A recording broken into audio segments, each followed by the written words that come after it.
Feeling trapped by all the stuff? Can't keep up? No time to think or plan? Has the rush and gush of modern life got you trapped?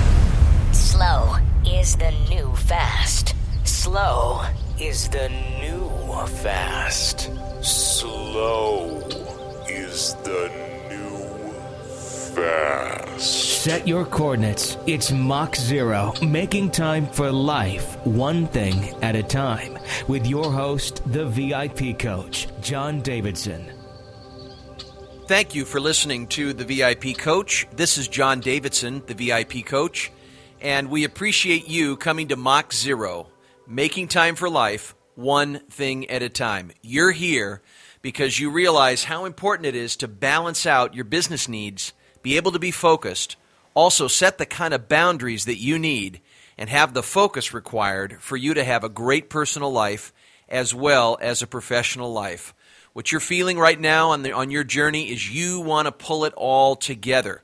You're thinking about all these facets of your life that seem so complicated because so many of them need so much attention. Your relationship with your kids, your wife, your business, your team, your fun, your leisure, your charitable contributions, even your health, which everything depends on.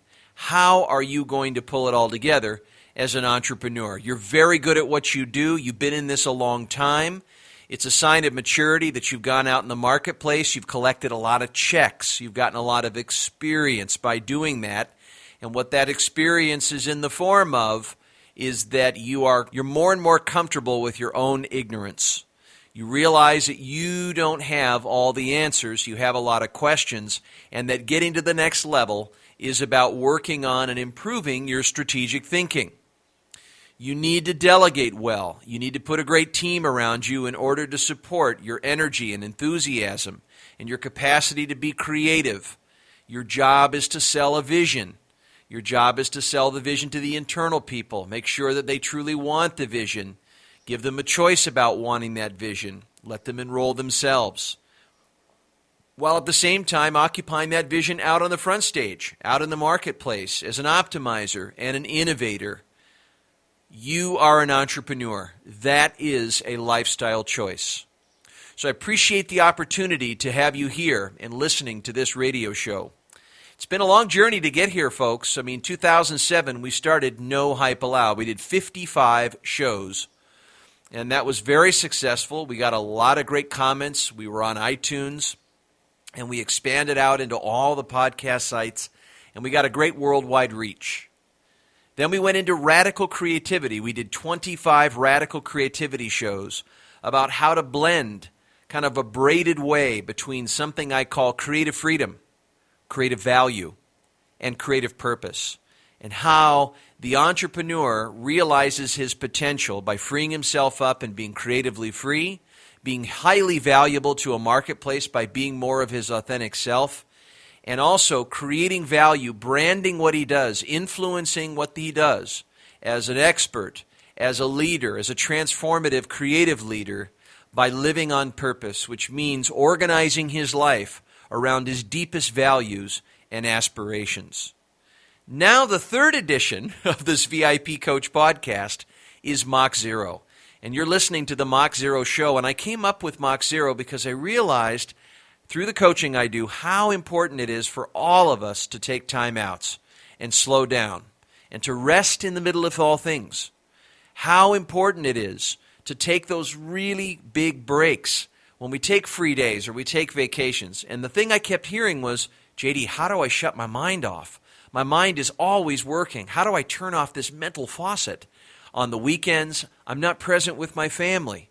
When I'm over here and I'm doing this fun and leisure activity, I'm not creating memories. I'm constantly intruded and trespassed by all these thoughts, worries, distractions, and ideas.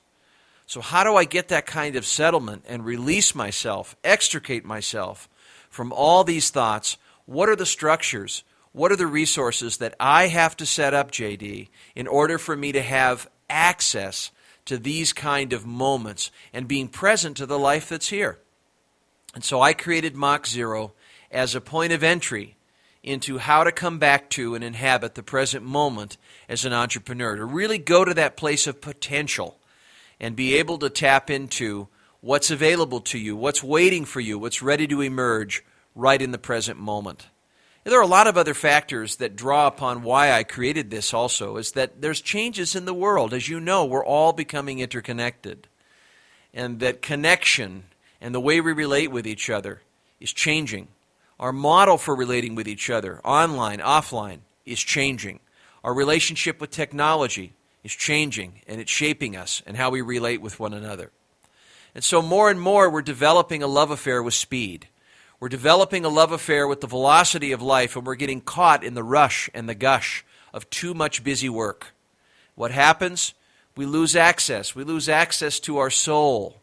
We lose access to that toning of our soul, the kind of qualities where we are in service to something that really matters to us, the very depth of life, the meaning that life has, and the connections that we draw forth from the relationships that matter to us.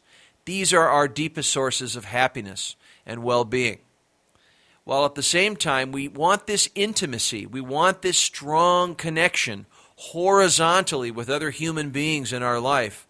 But more and more, we're being bombarded by too much to watch, too much to consume, and just too much to keep track of and look at. Our minds are like overclocked hard drives.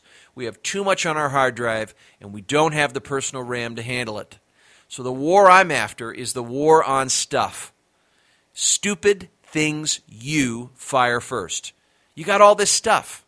There's only really two types of activities that you do. You do stuff and you do non-stuff. Anything that's non-stuff is what I call impact activity.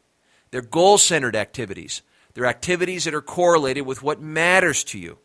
Anything that is stuff-related is pseudo-activity, time wasters, things that don't emphasize your gifts, activities that draw upon more and more energy and drain you, things you have to tolerate, projects you don't care about, relationships that don't matter to you. Why do we get ourselves into this fix? How do we contribute to this overwhelming state of affairs where we get so busy that we're too busy being busy to do what makes us less busy? I've looked at that over the years, and what I've come to is a sense of immunity. We get to this plateau that we hit, and we become desensitized to some of the realities that we face. We get used to things. We set new norms around what was always familiar. I don't know why we do this. We seem to absorb and assimilate just what it's going to be as if we just take it like it is. It's a little bit like the frog in the boiling water. I've used this example many times. If you put the frog in the lukewarm water, it's not going to jump out. If you put it on a slow boil, a slow burn, the frog will get cooked. Well, that's kind of how we operate, is that we are immune to some of these changes. What has to happen? Restore, awake, become conscious. Reclaim what really matters to us. Live into a possible future that's alternative to the past. Learn how to choose. Learn how to choose what we want to create. And manage our attention. Because our attention is under siege all the time. Right now, our attention is what's trespassed against. Do we have the ability to control our attention? We do. So what are the elements that we need to do to restore our level of attentional control? The first thing we can do is to ask ourselves new questions. What do I really want to create? What is it that I deeply desire to bring into being? What do I truly want to give my life spirit and gifts to? Am I doing what I really came for? How am I using this wild and precious gift of life that I have? What are my top priorities right now? Am I loyal and obedient to my top spoken priorities? Why am I not obedient to my top spoken priorities? Because I lack a structure. Yes, I lack a structure. So, what can I do to control my attention better? Manage my priorities. What is priority management? Self-management. Matter management. You can't control time. We all have the same amount. You know this. Time is like a cruel force. It's like waves on the beach. It just rolls right through. You can't control time. That's a fallacy. Time isn't controllable. It's nature. It's what it does. It moves as it moves. But you can control how you use the time that you have. So how are you going to control that? Control your attention. Am I doing right now what really matters to me?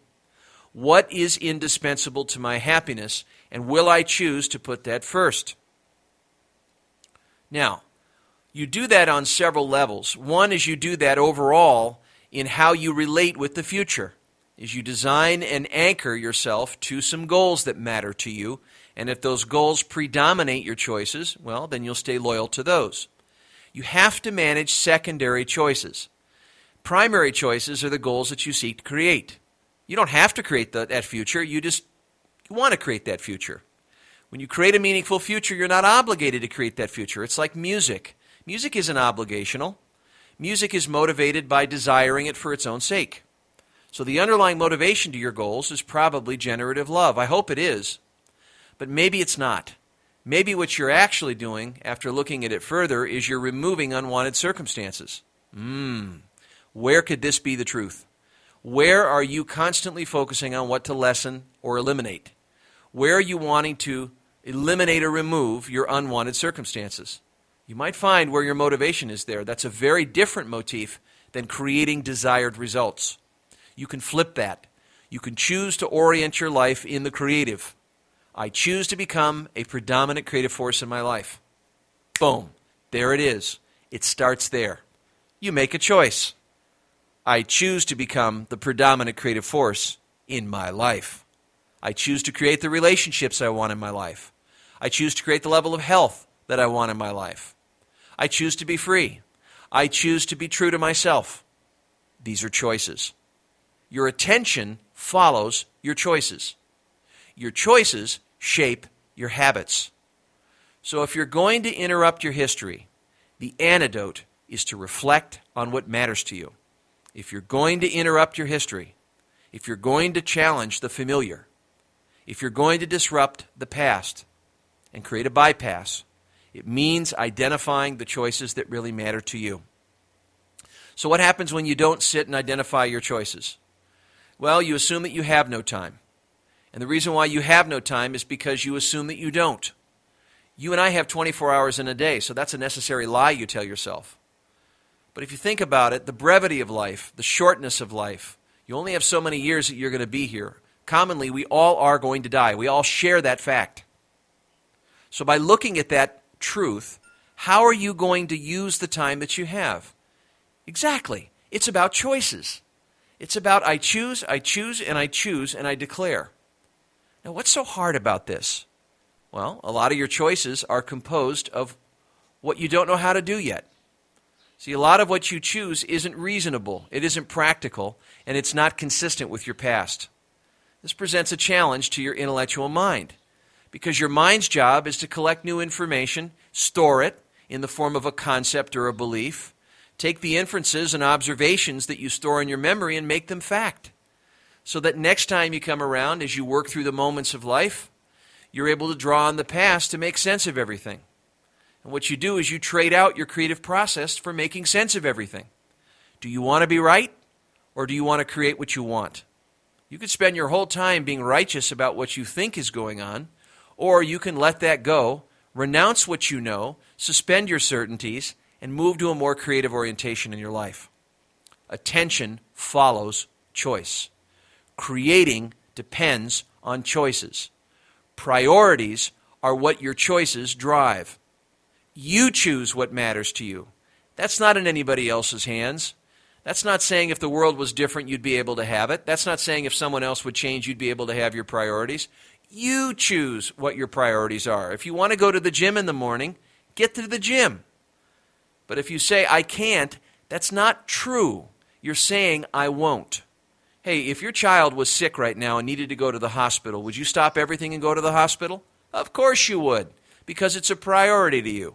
If I told you I had $40 million in your bank account, I just put it in there, and are you going to do something with it? You'd say, of course I would. Why? Because it's a priority to you. You are the alchemist. You are your own bouncer. You're the one who designs and delivers your own priorities. If you don't choose to live by them, that's your choice. If you want to be a victim like a rat in a maze, that's your choice. If you want to make life your persecutor, that's your choice. But you don't have to. It doesn't have to be about your worth, and it doesn't have to be about your power. But you probably make it so. Maybe you think everything is married to your identity. You know, you've gone through life thinking about who you are. You think that what you do is who you are. You think that what you know is who you are. You think that what other people think is who you are. You think of what I have as who I am. None of that is true. You're the only one keeping score. But you form some kind of symbology around how to be adequate, how to be significant. And a lot of us, including me, through a certain time in our life, were terribly preoccupied with how significant or special we were. We wanted to be noticed. We wanted to paint an impression. This threw off our attention span. So instead of learning from the current reality that we're in, good, bad, or ugly, we added meanings and interpretations to reality as we went along. And those meanings and interpretations were anchored into our feelings. And then as we felt certain ways, we acted and behaved out of those feelings. And so at most, our feelings pretty much dominated our life. How we felt, whether we were comfortable, uncomfortable, and our feelings and our range, those things were organizing our behavior. But I'm inviting you on a different path, the path of the creative. Remember, attention follows choices. Choices are what position your creative process. So how can you organize your choices better? Good question. I'll be right back. I'm going to take a break. Stand by. Having a life where you have the creative freedom to do what you love and to offer the world something that only you can bring to the table.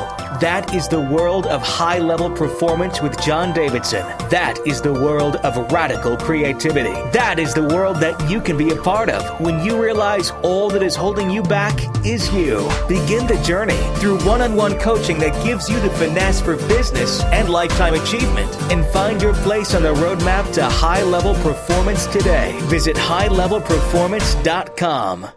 From go time to slow time. Slow is the new fast. Mach 0, making time for life, one thing at a time. With VIP coach John Davidson.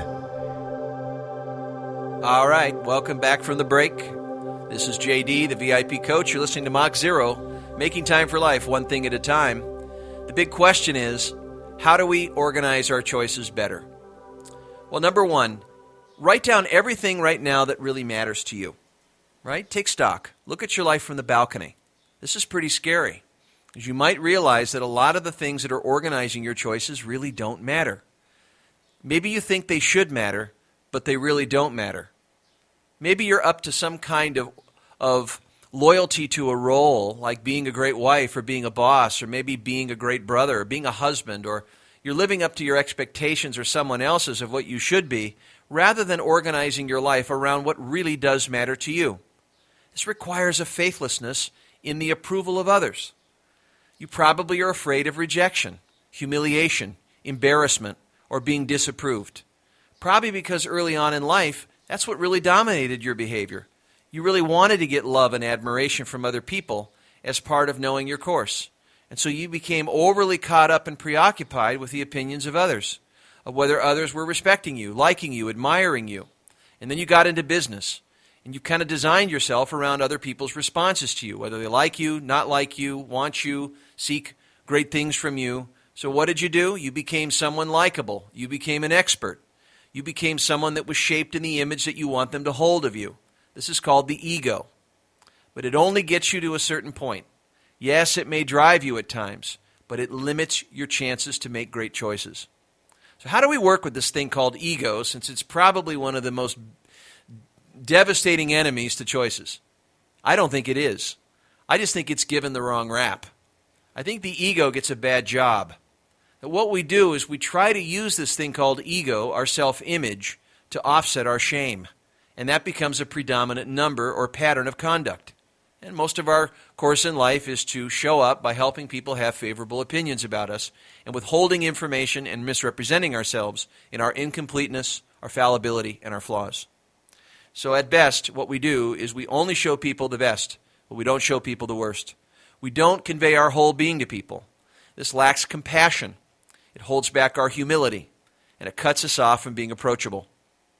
What makes us approachable is our willingness to be honest, is our willingness to be true, and our understanding of ourselves, and that there are parts of us that we will absolutely hate.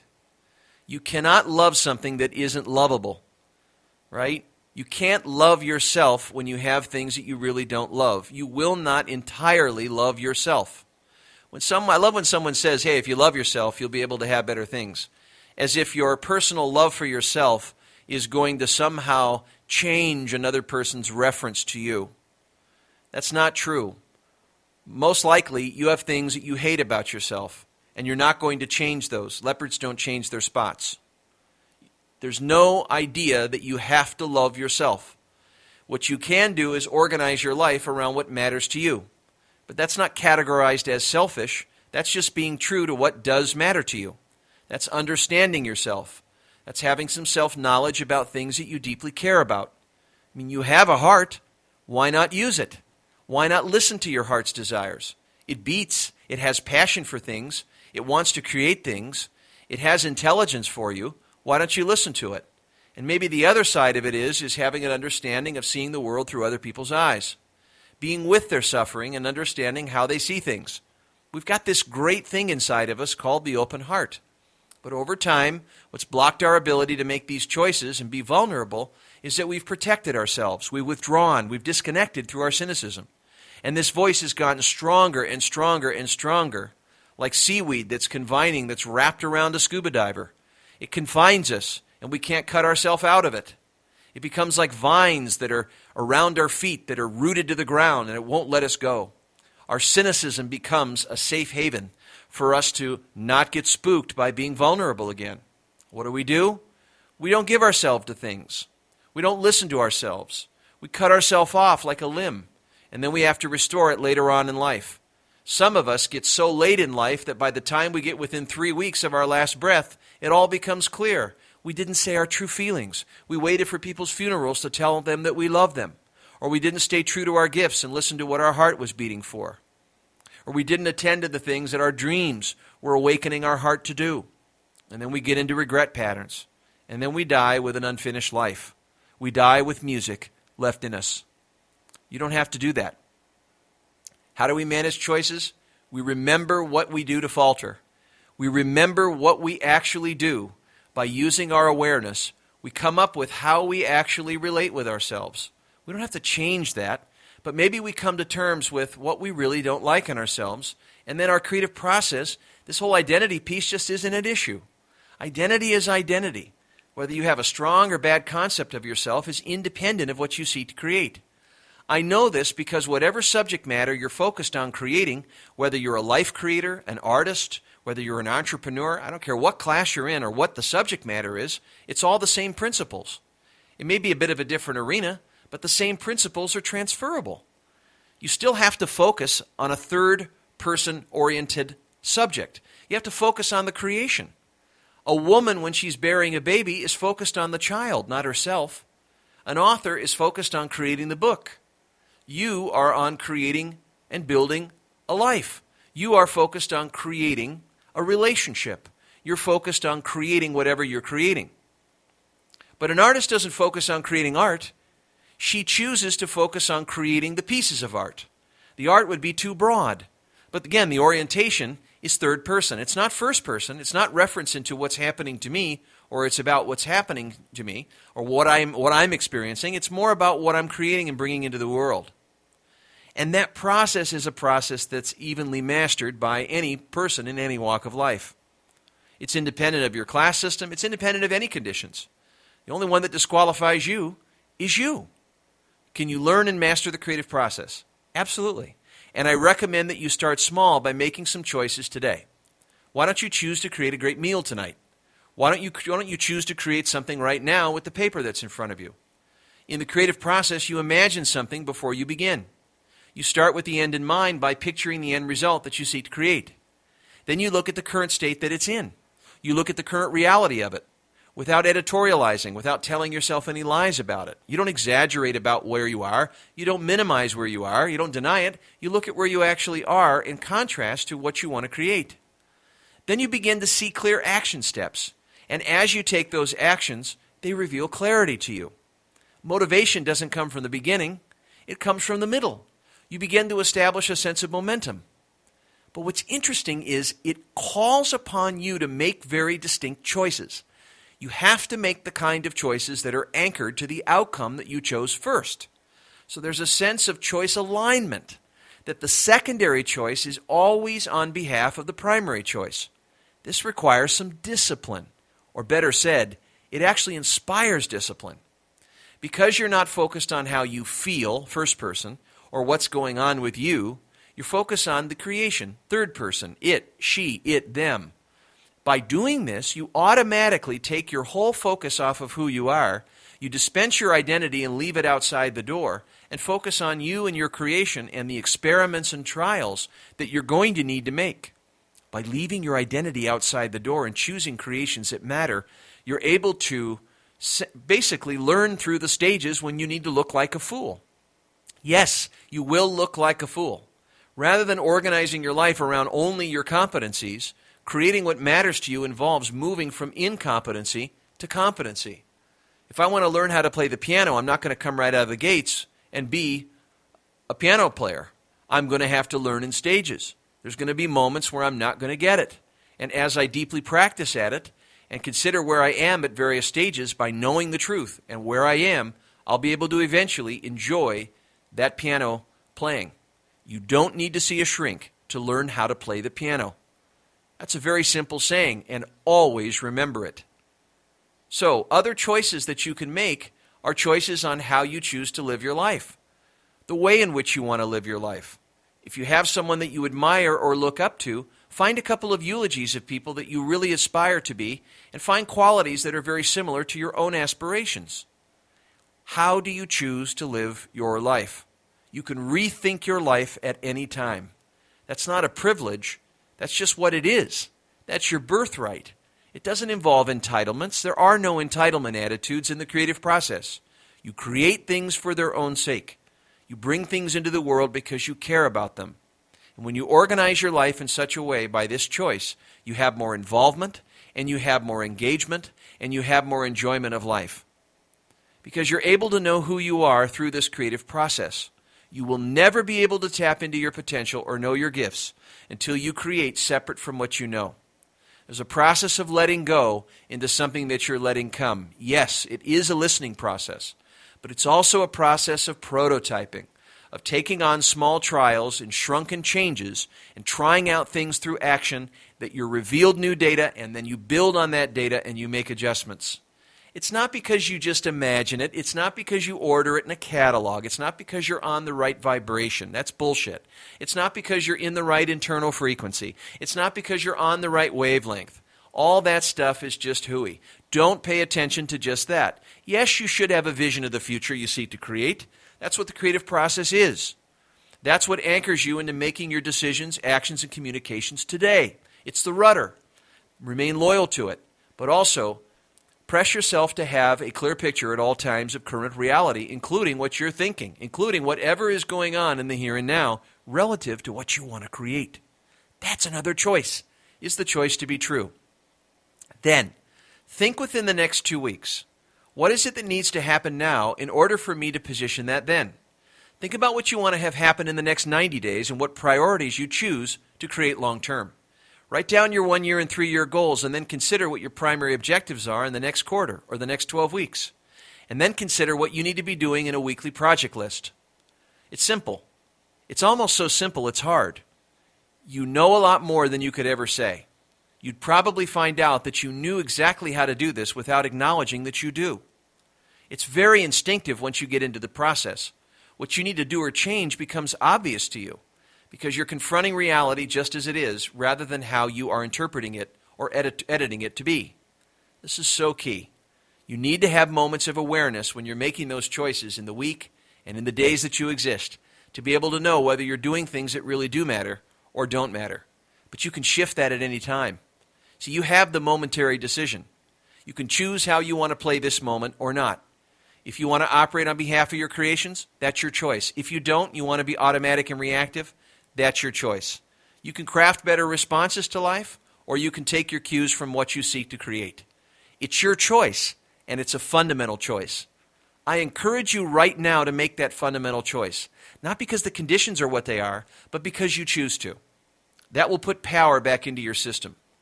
Not because you're powerless, not because you're powerful, but because you have at your fingertips a creative process. Why not use it? Don't make it about your worth. Don't make it about your identity. You don't need to be deserving what you desire. Deserve and desire are not evenly matched. You will never win that game if you think you have to deserve what you desire, because what you'll do is put everything on hold until you qualify yourself or work just hard enough to be able to keep what you have. Some things will come easy, some things will come difficult. But don't make the standard of easy a prerequisite for creating what you want. And don't make your desire linked to your deserving. If you're keeping score and you're thinking what I got to do to expect that, what you're going to do is you're going to live a life of constantly trying to live up to the ideal of what you deserve. At most, that's just your identity. What you're trying to do is offset someone that you don't think you're enough of. Instead, recognize that you don't think you're enough of. There's nothing wrong with having doubts about you. You haven't done certain things that you're setting your sights on. You should doubt yourself. There's no problem with having insecurities. The reason you're nervous is that you're starting to become creatively free. When you're becoming creatively free, you're awake at night at 3 o'clock thinking, what the hell am I going to do? I've never done this before. That's exactly right. That's when you know you're living in the choice of the creative. So, choose to be the predominant creative force in your life right now. Make that choice. And then follow your secondary choices along those lines. What are my primary goals? What are my secondary choices? What are the necessary actions that I'm going to be taking this quarter? What can I do within the next 2 weeks that will bring me closer to those objectives? What's on my project list this week that is directly anchored to my goals? What is my not-to-do list of items that I should not do or will not do anymore? That's another important one. And what are the 6 most important items that I'm going to be tackling today that are directly correlated with my larger picture? These are choices. How do you come into the day? Where do you choose to organize your time? Who do you choose to be with? Where do you intend to direct your intentions today? It's all intentional action. It's informed action. Now, what you may want is a little more accountability. You may want a climbing buddy or someone that can be a secret weapon to ensure that at those moments when you start to veer off, you have a restorative process to reflect on what really does matter, and also have some tools available for you to more effectively and efficiently create what it is that you want to create. That's the work of a coach. So at the VIP Coach, that's exactly what we do, is we help you take in and influence the world in a certain way and live into your intention and set up the structures to be able to live into your intention by changing your habits, your support system, your business structures and model, and also the relationships that you seek to most importantly draw into your most unique gifts and abilities. So you have a way of pulling it all together, and you realize that you are ongoing dependent on other human beings to be able to see what you're doing, and that blindness is the key threat. Is that if you can't see what's actually there and you didn't recognize it, what are you missing? If you can't see into the future that you seek to create, how are you going to organize your actions in the present? Learning to see. And then learning to be responsive and resourceful upon that which you seek to create and choose. We're at highlevelperformance.com. That's highlevelperformance.com. We have all kinds of coaching options for any budget. If you're a high-end CEO running a multinational corporation, down to a small business person that's been at it for 5 years and going to the next level. I appreciate the opportunity to deal the show with you today. Thank you so much for tuning in. Just by tuning in here, that's a choice, is that you choose to create an alternative future. Congratulations for that. Write down the single best insight that you got from this show today and implement it. Meet me halfway, because nothing happens without implementation. All the information in the world is useless unless you implement something. And then start making a choice, daily creating. What are you going to bring into the world today that you haven't had before? What are you going to cause to exist? It could be simple. It could be a meal. It could be a poem. It could be a book. It could be a conversation. It could be a relationship. It could be a result. Now go. Thank you very much. For more tools, go to highlevelperformance.com. Better business, better life. Fast growth, keeping things simple. Or visit us on Facebook. Mach 0, making time for life, one thing at a time. Set boundaries, focus your attention, and maintain a positive state of mind. Hire a VIP coach to help you. Call 714-912-9261.